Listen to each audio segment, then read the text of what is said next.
సాధారణంగా వేదిక మీదకి ఆహ్వానం పలికేస్తున్నాం. సీతగా నీలకంఠలో మనందరినీ పలకరించబోతున్నటువంటి Yashna, heartiest welcome. So proud of you.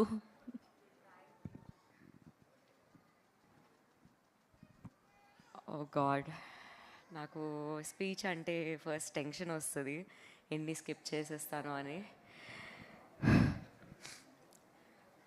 First of all, నేను ఈ స్టేజ్ మీద నుంచోడానికి కారణమైన కాస్టింగ్ డైరెక్టర్ నవీన్ రాజు గారు అండ్ నన్ను నమ్మిన Rakesh sir, thank you so much. And Rakesh సార్ని నమ్మి మొత్తం వర్క్ చేసిన ఎంటైర్ టీమ్కి thank you so much.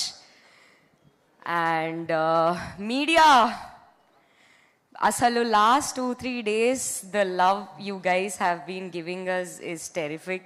Thank you so much, అంత ప్రేమ మాకు ఇచ్చినందుకు. And dignitaries, thank you so much అందరూ.